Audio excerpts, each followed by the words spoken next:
Let's resume that recording. All right, I want to restart that just because I forgot to hit record. Thank you again, Ethan. Welcome, everyone. We're very glad to have you here to learn about getting into a PhD program for psychology. A little bit about your hosts and organizers of tonight's event. I'm Mohan Gupta, and I'm a fourth year in the psychology PhD program at UC San Diego. And I investigate what are the best ways to learn, why are those the best ways, and can I build a mathematical model to predict what people will learn. And then Gina will also introduce herself. And hi, everyone. I'm Gina Kim. I'm also a PhD student in the experimental psychology program here at UCSD, where I'm now in my third year studying the mechanisms of learning, memory, and different drugs like the psychedelics using rodent models. I'd like to take a moment to thank our wonderful panelists this evening for taking this time to discuss their paths to PhDs. We're really honored to have such esteemed academics who specialize in different domains of the psychological sciences and who have made an event like this possible. So before we introduce them, we want to mention a few things about tonight's format, as well as some resources that you might find useful. Oops.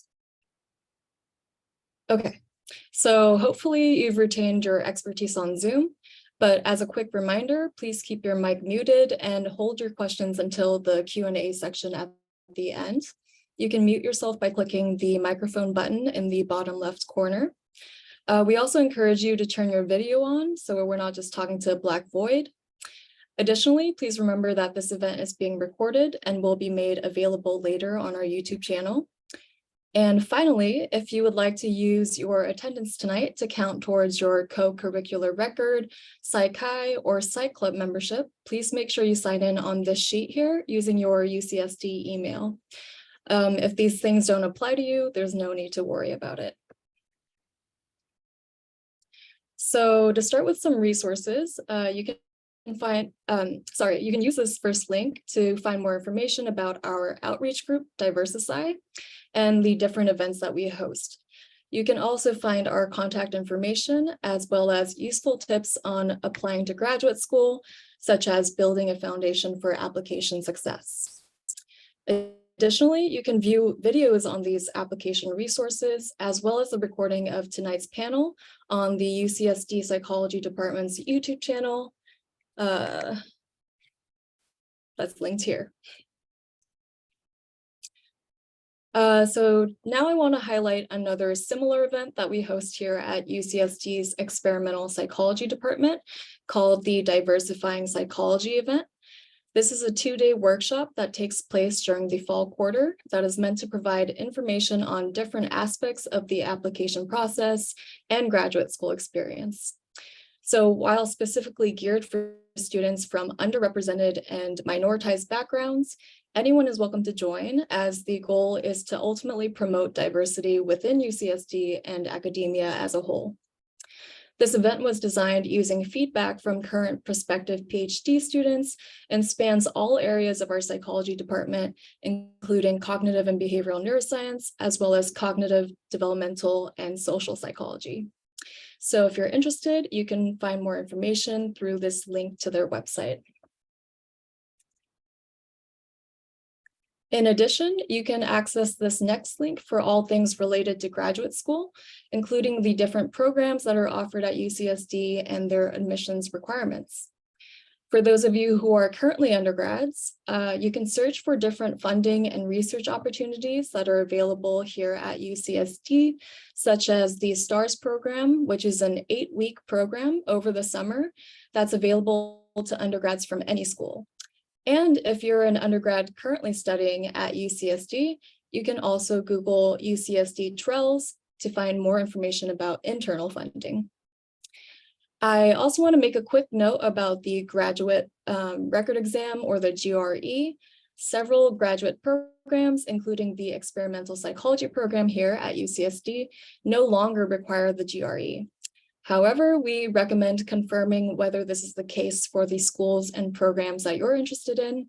You can also search for the various forms of GRE prep that are offered both online and at UCSD, as well as email me or Mohan if you have any remaining questions. So the last thing I want to highlight before I pass the baton to Mohan is the information on funding, which I'm sure many of you are wondering about. So the financial information for UCSD's experimental psychology program can be found on the website here, where you can learn about the different departmental and external funding opportunities that are available. So this ranges from the salary and stipend that we receive from the department for our work as graduate student researchers and teaching assistants to external grants you can apply to, such as the National Science Foundation or NSF grant. And in light of recent events, I also want to mention that UCSD, along with all the other UC campuses, now offer significantly improved salaries and benefits, thanks to the steadfast efforts of fellow grad students in their strike to improve our pay and work conditions. We are now one of the highest paid public school graduate students, but we hope that this trend continues with other graduate programs so that all students can access and achieve higher education. And with that, I'll hand things over back to Mohan, who will give you some final resources before introducing tonight's panelists.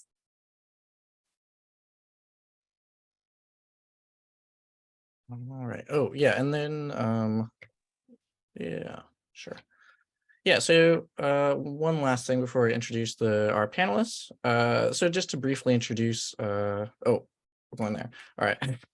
Oh yeah, there's another resource called Colors of the Brain. So if you're into neuroscience kind of stuff, so this is hosted by the Neuroscience department and their graduate students. You can check that out if you're a little more geared towards behavioral neuroscience rather than psychology. And these slides will be shared afterwards, so you can find these links as well. We'll send it to the email list. And then one last thing is, if you once you leave school, you actually have to or graduate from your PhD program, you actually have to get a job at some point. And so here is a word cloud of our alumni from the UCSD PhD program since the 1970s. And it's generally reflective of other PhD programs as well. And this data is somewhat incomplete, but it gives a general idea.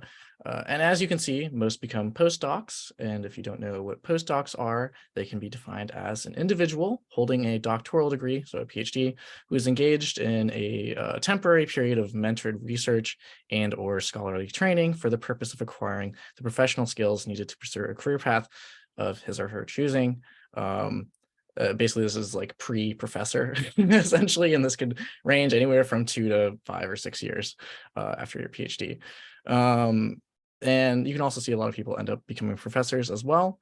And in the smaller text, you can see that some end up in private research or industry. And so this is a much bigger trend nowadays. Like I would say just a ballpark around 70% of our grads are going into industry just because of the job market for academia is not so great. There's too many graduates and not enough positions for professorships, essentially, is why that's happening. And then also I just like to highlight another, possibility, is like option that some PhD students take, like myself, which is creating a startup while they're in grad school. For example, I've created a software to teach people the piano, which we'll be launching next week, called MIDI Scale. So if you're interested in learning the piano or interested in this career path, you can scan this QR code or sign up for my company's newsletter on the website.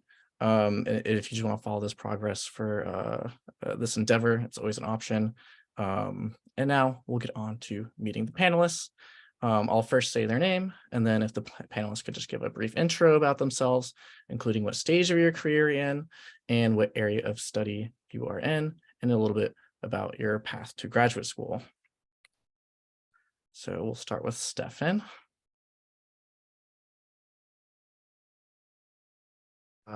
Sorry, it's going to take me a little bit of time to find that mute button because I got some eye drops that are messing up my vision. I discovered. I'm like, well, these are really messing me up. Okay, so I'm a professor here at UCSD, and I don't know what to tell you about my career path. It was a little odd. So I started out in electrical engineering, and I despised it at University of Michigan. And then I started working with a guy who worked on drugs, and I really liked it. So I started doing that, and I went to graduate school at UCLA, got my PhD and did a postdoc. And then I moved to Emory, and I hated it there too. So I came back, and I've been here for quite a while. So yep. Awesome. Thanks, Stefan. And then next we'll go to Liam. So yeah, hi everybody, and thanks Gina and Mohan for the opportunity to be here tonight. Yeah, I'm Liam. I'm still very much on my path to a PhD. I'm a first year in the experimental psychology program here. I work with Stefan, who just spoke, and Gina, who's in here tonight in the same lab. And yeah, I had a pretty circuitous route to grad school. I went to college and dropped out, and then went back to college and dropped out again, and had like a small career in music for a little while. And then after that, went to community college, transferred to UCSD, started doing research, found out that I really loved it. And here I am now. Yeah.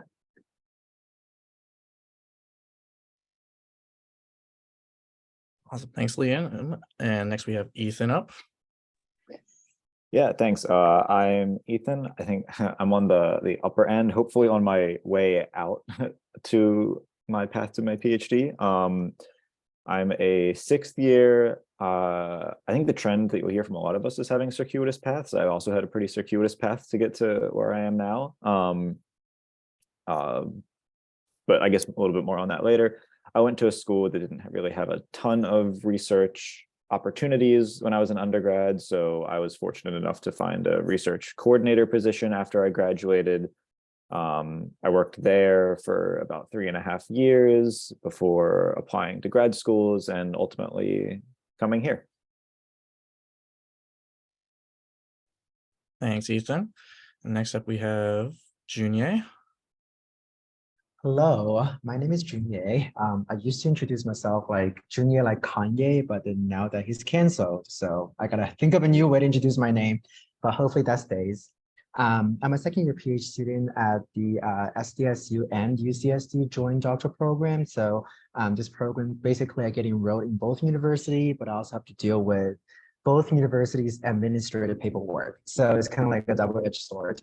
So yeah, my path is pretty straightforward. I got my BA in psychology and Japanese linguistics. I thought I was going to be a translator for the longest time, but then decided I want to be a clinical psychologist. So yeah, looking forward to talking more about the clinical aspect if anybody would have interest in like becoming a therapist or provider. And currently my work focuses on LGBTQ people of color. Any sorts of health disparities will be in my wheelhouse. Thanks, Junior. And next up we have Alexis. Hi, I'm Alexis. I also had a pretty straightforward path, but I'm coming from first-gen low-income background, and so applying to college, I didn't know what I was doing. Arguably, I still don't know what I'm doing, but I went to college, I graduated, I worked, I applied to grad school when I was an undergrad, got into grad school, didn't want to go to grad school, worked for 2 years, decided to go to grad school, and now I'm here. And I'm a 3rd year working with Lindsay Powell on how infants reason about emotions and social interactions. Thanks, Alexis. I think you're being a little too humble on your but I think you do know what you're doing. All right, so we'll be covering 3 broad topics today: preparing, applying, and succeeding in graduate school. So hopefully we'll be able to have enough time to reach all 3 of these. There's of course a lot of content to get through and a lot of knowledge that all of our speakers have. So with that in mind, let's continue on. So let's dive into these questions. All right, so deciding to go to graduate school is a big decision. So the first question is, why did you decide to go, and how did you know it was right for you? I'd also like to tag on to consider the general discontentment that graduate students, have had as evidenced through the UC-wide strike last quarter, the largest strike in the US last year, and kind of how that has shaped your perspective now. And so we'll start with Stefan. Well, I don't have a good answer for this, to be honest. So I had a great advisor who was a behavioral pharmacologist, and he was like, you should go to graduate school.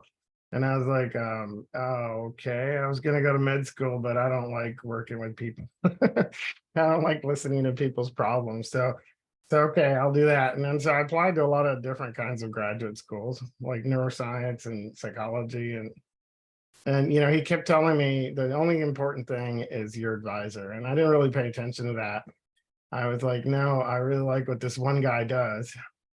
And then I went there and he was terrible.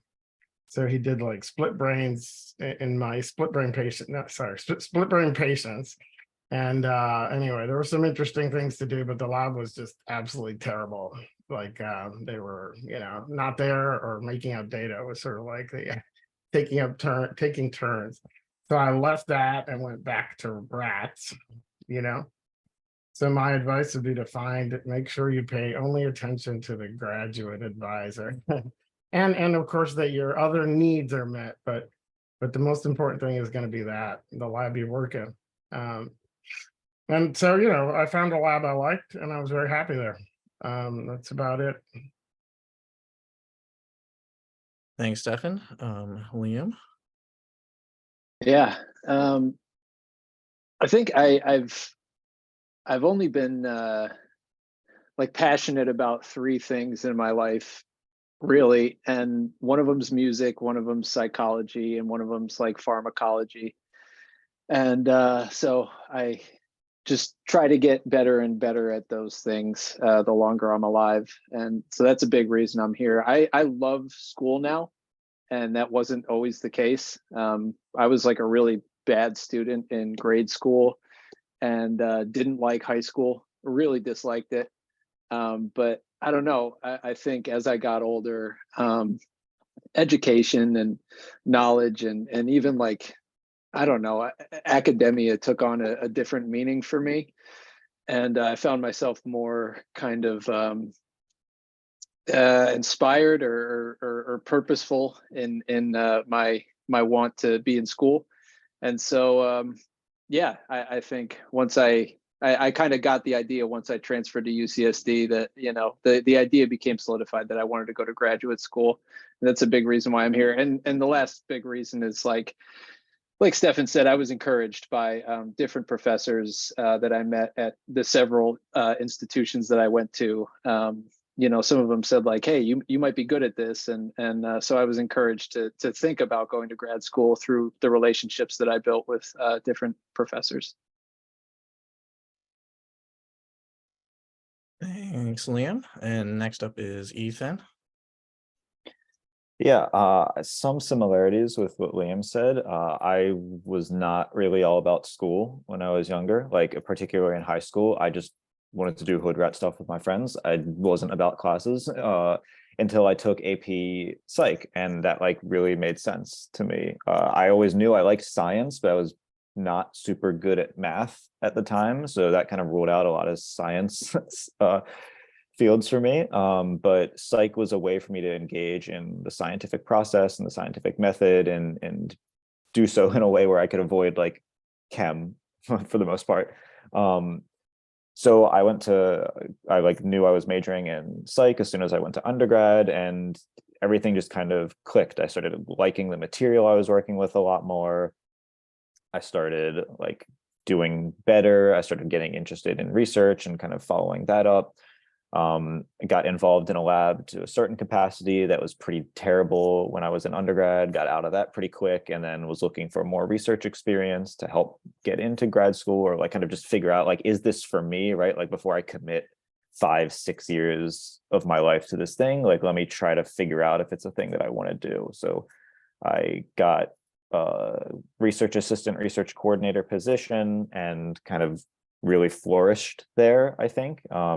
in terms of, really figuring out like, this is the thing that I want to be doing, and this is like what my strengths are, and how I can apply those in a way that I can like develop some marketable skills and create a career. I kind of reached the limit of like what the extent to which I could get involved in the research process as a research coordinator, and then kind of just the natural next steps for me if I wanted to continue my career would have been going to grad school. So that's like kind of how I got to that point, and knew, like, develop the experience, know that that was the thing that I should be doing. Yeah. Thanks, Ethan. And next up we have Junior.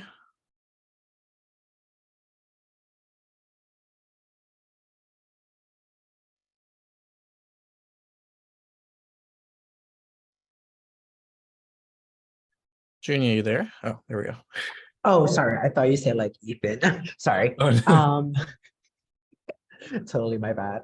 So yeah, for me, I actually did not decide to get my PhD until I worked for a couple years, which I highly recommend, because I think, obviously the idea of going to grad school could be very, I don't know, like it may sound pretty good, like it may like, sound of like a higher status or anything, but like many of us said, it is going to be a lifelong commitment usually. Well, I mean, 6 years of grad school, and there's like 2 years of postdoc. And if you enter the research industry, obviously there's more. So I definitely recommend that we work a couple of years, especially for me. I worked as a project manager for 2 years before deciding that, okay, this is actually the lifestyle that I feel comfortable doing for the next couple of years or decade.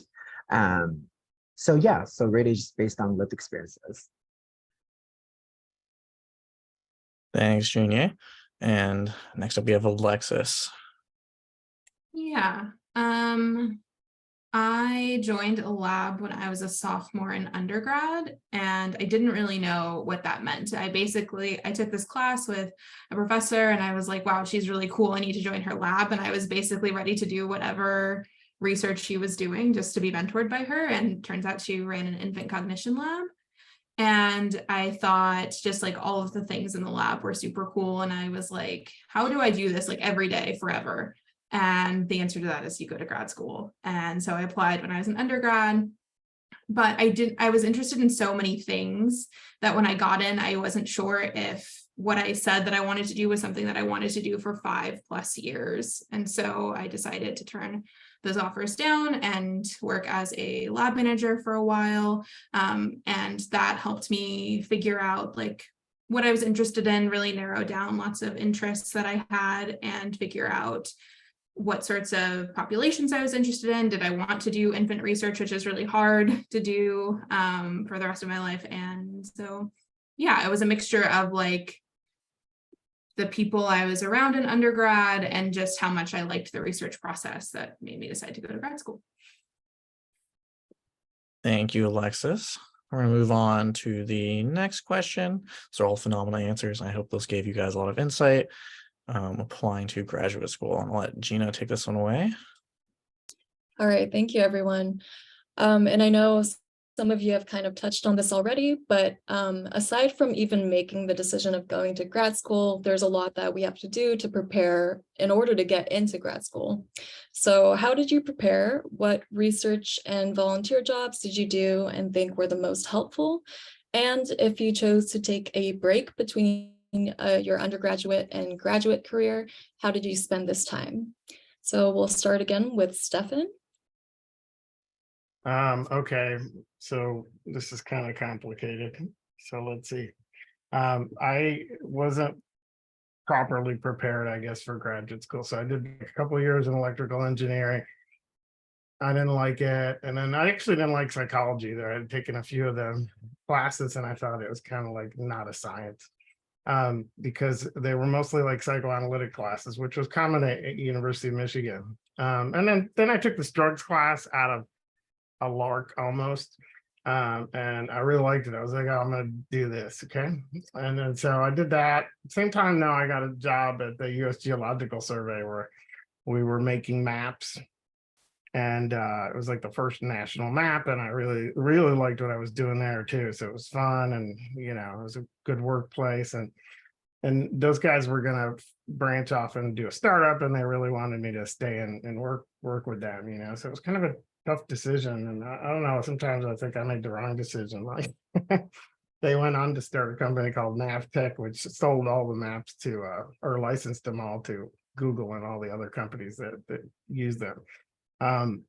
So it was, you know, anyway, I decided I want to do that, and I wanted to pursue research, and so I stayed like, you know, a little bit longer and took some extra classes and things like that. But, you know, and I never really considered taking a year off. It was either I was going to go work with these guys or go to graduate school. So I don't know. That was about it. Thanks, Stefan.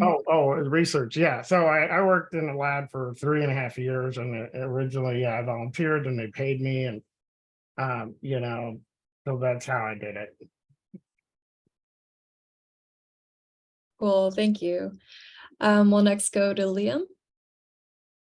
Thanks, Gina. Yeah, I think, I don't know, it feels like kind of weird, like my whole life has been preparation, kind of just in a general way, like, you know, it's all led up to this moment, every moment, which is kind of weird. But yeah, I think I could echo what people were saying about, like, first figuring out what I didn't want to do. I worked a lot of jobs in a lot of different areas, and I figured out like some good ideas about what I definitely didn't want to do with my life. And then during undergrad, I worked all throughout undergrad, and I found a job working with people with autism and intellectual disabilities, and I like really fell in love with that. It was like the first job I ever had that I was like, wow, I love doing this. And then I was studying psychology in undergrad, and I was seeing moments where like the knowledge that I was learning in class, when applied to my job there, sometimes could be like really helpful in like empathizing or understanding how things were going, and just how to better care for people. So I started to focus on those strengths, which ended up leading to good recommendation letters eventually. And then for research, like once I got to UCSD, I came from a small community college, and wasn't doing like research proper there. And I rapidly realized that, I was starting to realize that I wanted to go to grad school, and I rapidly realized that research was going to be a necessary component to that application. And this is all during COVID. So it was like hard to get started, but I did everything I could to like figure out which labs I wanted to be in, and then did everything I could to try and get into those labs as a volunteer. And this is where my story gets kind of unorthodox in terms of research, because the first lab I got into, I loved it. I loved the advisor. I loved the people I was working with, and I loved the things that we were doing. And so then I decided I was going to do everything I could to stay there. I tried to say yes to every opportunity that there was, and try to do a good job while I was there. And I think that was all kind of like really practical stuff that led me or helped prepare me for grad school. Awesome, thanks, Liam. We'll next go to Ethan.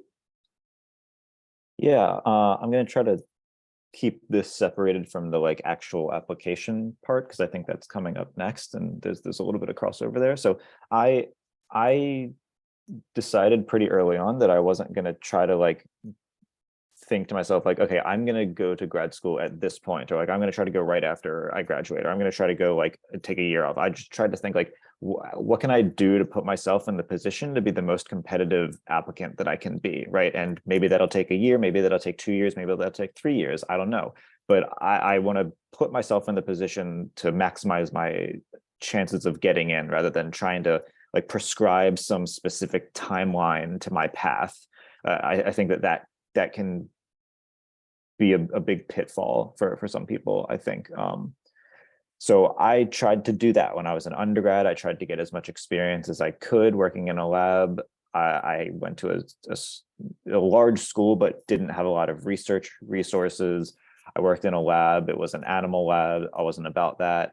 My professor was like, the mentor was kind of a creep. I wasn't about that either. I actually got kicked out of my undergrad lab because I was like, hey man, what you're doing is not cool. And he's like, hey man, you should get in my lab.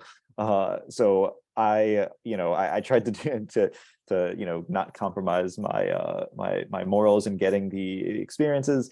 But anyway, when I was preparing, GREs were a lot bigger of a deal. So I also spent a ton of time prepping for GREs. Like I made prepping for the GREs my job after I graduated. I spent like 5 to 6 hours a day prepping GREs to try to crush those to supplement the research experience that I felt I didn't have at the time.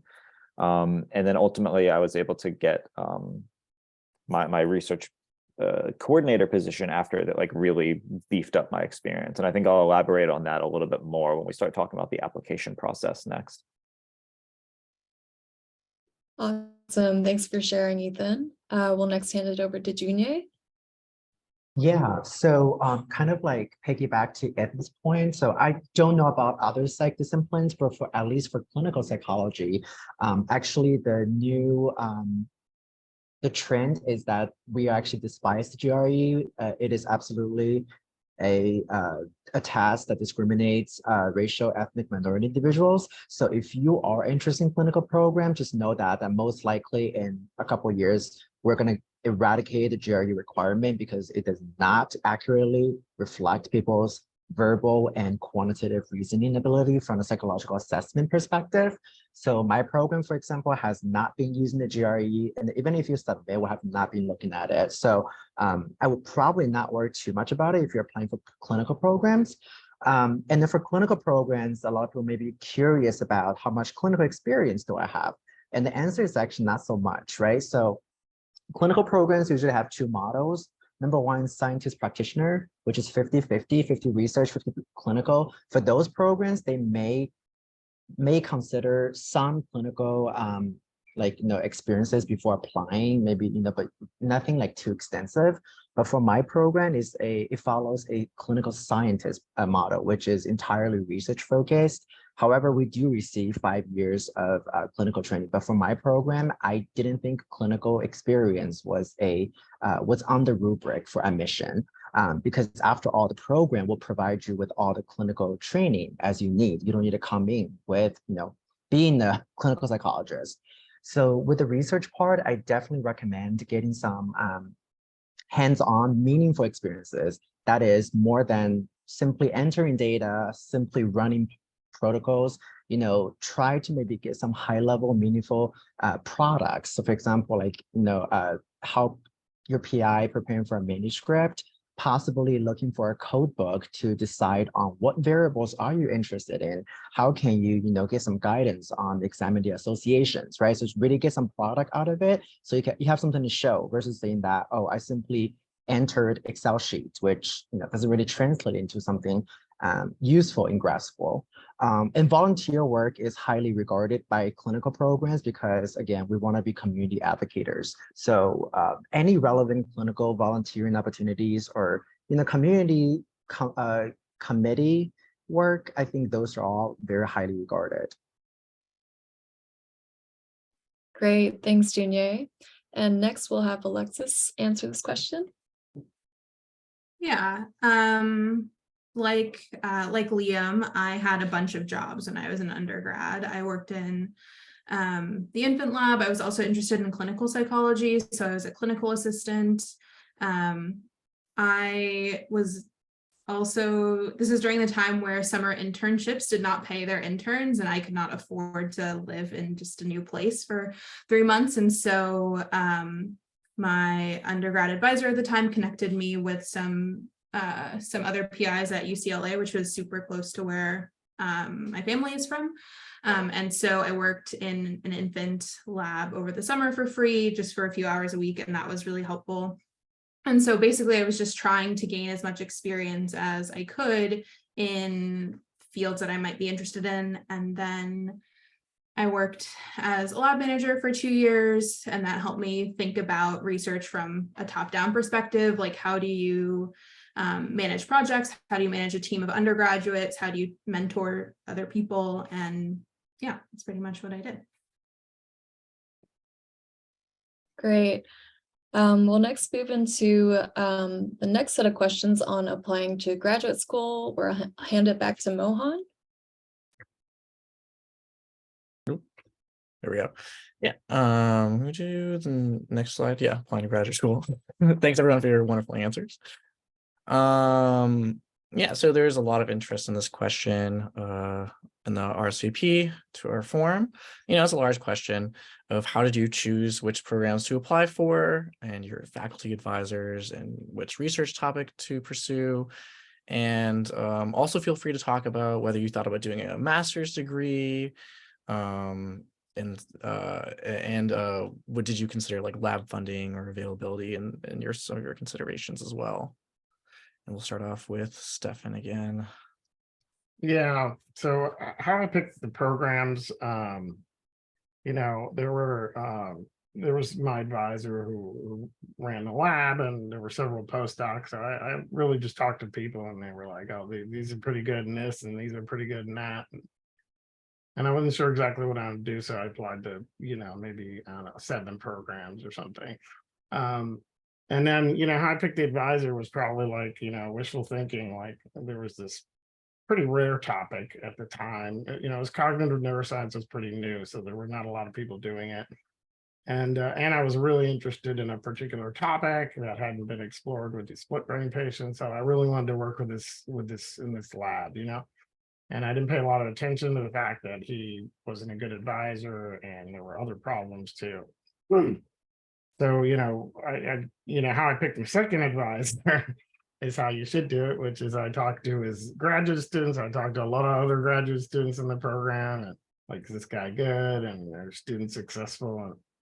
And I did it the second year, and that definitely was the way you should do it. And if the person doesn't have a good track record, it's going to be bad. Okay, if they're young, it's easier to tell, and they're usually going to be much more invested anyway in their graduate students. But if they're older, you got to be careful in picking that. And so, of course, it has to be something you're interested in, but you also want this person to be, your mentor and really your friend when times get tough, because they will at some point. It's a long period of time.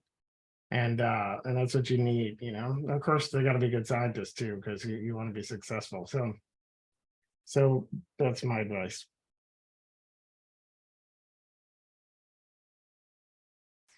Thanks, Stefan. And next up we have Liam. Yeah. I got to work with my advisor before picking them for grad school, so that made it a little bit easier. Like was just said, like I kind of knew what I was looking for, and was able to suss it out. I think talking to people too is important. And it was almost like it was chosen for me. Like I said before, I have like a limited number of strong passions, and so I knew what I would want to do. I knew what I would need to do to love what I was doing. And finding a person who had research interests that like closely matched my own, I think was important.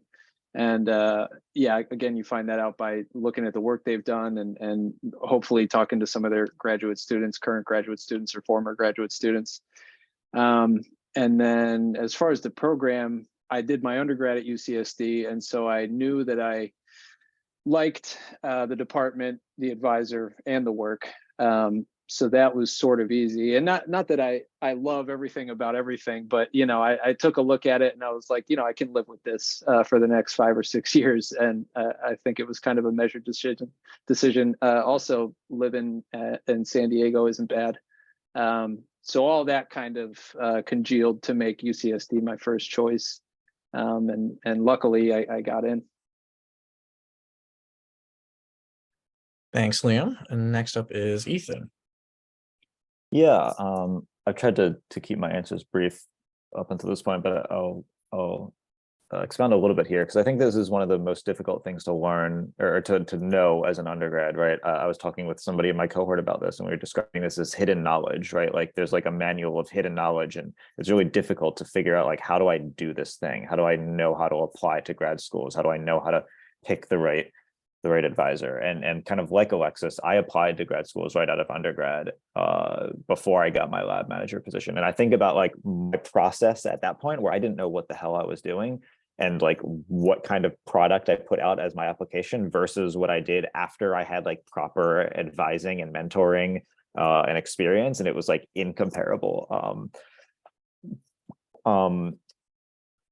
I started looking at, so obviously I talked with the postdocs that I was working with. They were pretty heavily invested in mentoring me and helping me. Like the first time I applied to grad school is nobody looked at my materials at all. Like just nobody looked at my grad school application before I submitted it, which is an insane thing. Like have somebody double check your materials before you submit them. The second time, like when I actually applied in earnest, I had like 3 different postdocs, each do like several iterations of my statement of purpose and all of my things. Just it's a long and involved process that you should get a lot of feedback and input on. And that goes beyond just the physical materials that you're submitting, but also like what programs and advisors you choose. Obviously, in an ideal world, you'll have some kind of relationships with some professors or advisors who might know people working in the field that you're interested in, or doing work that you're interested in, applying similar methods, and they can kind of connect you. At the time when I was applying, people didn't really advertise whether or not they were taking students. Now, thankfully, they're starting to just straight up put that on their website, so you don't waste like $100 in application fees if they're not taking students. But you should ask, like, just cold email and like ask somebody if they're accepting students. Try to strike up a conversation with somebody that you might be interested in. Send them an email and say, "Hey, I'm really interested in your work on X, Y, and Z. I would love to chat sometime," and try to like vet them that way. When you're applying to like when you're doing interviews and stuff for grad school, you're very much interviewing them as well. So some of the like specific concrete things that I looked at that I think are really useful, on NIH's website, you can find out who has NIH grants. So you can look at what kind of funding does this prospective advisor have? Are they pulling in grant money? Do they have the ability to support me potentially? What kind of research are they publishing and how often, right? Like what is their, go on Google Scholar and look them up, right? How often are they publishing, and are they publishing in the work that you're interested in? Because they might be doing other work and try to sell you on like, yeah, like we can do this stuff together, but they have no track record of doing that research. So you want to make sure that like they'll actually be able to advise you on that. Talk to their grad students is super important, and look at, are they graduating grad students, right? Is it the case that everybody is just dropping out of their lab and transferring? What is the track record of employment from their grad students? Like once they graduate, what kind of jobs do people from that lab get? These are all really important markers of like what kind of training and advising you're going to get from a person, and how it can set you up for success potentially. And kind of to Stefan's point, it's really important that you have a good relationship with them as a whole as well, right? Like that you have a working style that is conducive to what you need, right? Your needs might be a lot more hands-on and the advisor might be more hands-off, or vice versa. I was always told that like you want to choose for your advisor somebody that like you want to sit down and have a beer with, or like a soda for a lot of y'all, but a beer at some point. You're going to spend a lot of time with these people. I talk with my advisor more than I talk with like my sister or like my parents, right? Like these are people that you're going to be interacting with a lot. They're going to be really important figures in your life, and you want to make sure that like they are the kinds of people that are going to have your best interest in mind, are going to like be able to get along with on a very personal level as well. So try to pack a lot of stuff in there, and I'll pass it off to Alexis now. Yeah, thanks, Ethan. And already announced Alexis. So Alexis, take us away. Okay. I like Ethan's answer a lot, and I think everything he said is true, and those are all things that I considered when selecting advisors. But at the end of the day, I did not pick an advisor who had graduate students, nor did I pick an advisor who had been around a long time. Lindsay Powell was brand new when I accepted an offer. In fact, she had only been there 3 weeks when I interviewed with her. And so lots of people warned me that was a really risky decision, because it's hard to know what sort of mentor they're going to be for a graduate student. But the good old, like, would you want to have a beer with them rule of thumb really came in clutch during my interview with Lindsay, because I wanted to have many beers with her. I wanted to talk to her about science forever. And the department seemed like a good place. And something that was really important to me was if there were multiple faculty members that I felt like could help me with my research if I got stuck. So people like Dave Barner and Karen Walker being in the department, Dina Schachner was really important to me, because I knew that I had overlap with them also. And so even though it's sometimes risky to take to be a person's first graduate student because you don't know how they're going to be as a graduate student or a graduate student mentor. Having other people in the department who you overlap with is super helpful there too. But other than that, everything that Ethan said is what I would agree with. Thank you, Alexis. Those are all phenomenal answers. I think we have time for one more question before we go into breakout rooms. Actually, can I add on something? Oh yeah, of course.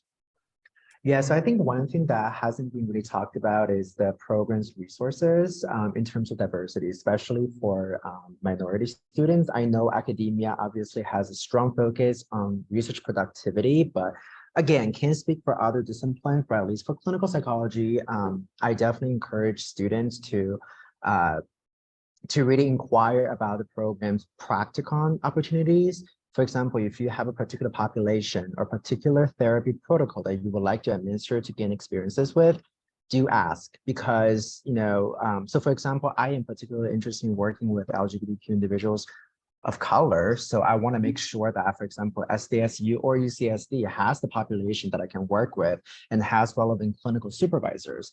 And most importantly, you want to make sure that the program has funding and has backup plans to support you if you came from a non-traditional background, aka if you're not white, not US citizen, and English is not your first language, and you have some citizenship issues, you want to make sure your program can back you up when you are not eligible for federal funding, especially when you are undocumented, which is very common actually in academia. So again, so research is very important, but I would also very much focus on programs, how supportive a program is, especially if you are not from a traditional background. Thanks for adding that on, Junior. Appreciate it. Yeah, so let's dive into this last question. We'll let Gina take it away. So actually, since we kind of touched upon the application process in a bit more detail, we'll just go ahead and skip to the last question on succeeding in graduate school. So can you all describe what your typical day might look like as a graduate student? And could you also highlight anything that you do that helps with daily and long-term success? So we'll start again with Stefan. So what was my typical day like?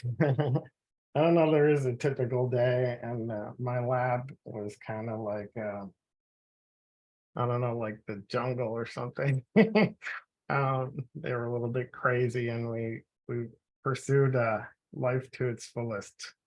So we did a lot of crazy things, recreational things, and then we also just worked like crazy. So there were times where I was in the lab for 7 days straight because we were running some crazy experiment that ran through the night. And we had some reason we needed to do that, like babysitting animals that are recovering. So it wasn't really, I don't know, it worked, but I don't know that I recommend that environment for everybody. People always ask me, like, would you go work for my old advisor? And I'm like, maybe, a certain personality. So I think it varies, in some labs, it's really like almost like a 9-to-5 job. Others, you're just have these spurts of work, or you're doing that's sort of more typical. You're collecting a lot of data. Then you're gonna have to teach a lot or something, and you're gonna take some time off, or you gotta write it up or write some grants. So it's kind of really all over the place. No, there is a typical day, but maybe there are some labs where it's very programmatic and you work that way. I doubt it. Great, thanks, Stefan. We'll next pass it over to Liam. Yeah, I could only kind of echo that. I don't know that there's much typical about it. I do feel like I consistently read a lot of papers. I think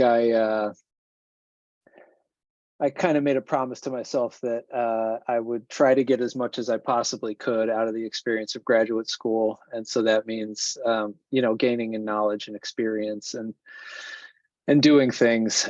So I try to take a lot of opportunities, and I try to stay really busy. And and so doing a lot of different things. Something that and then, because of that, I think something that really helps me is having time to relax, having time for myself, and having things that I enjoy doing outside of like educational or academic pursuits is really helpful. So I have a couple of those things that I try to engage in regularly, and it really, it balances out my life a lot, because I think it is easy, especially for a person of my temperament who's kind of like never likes to rest. It can be easy to get consumed with busyness, and yeah, having time to rest is important for me. Thanks, Liam. We'll next pass it to Ethan.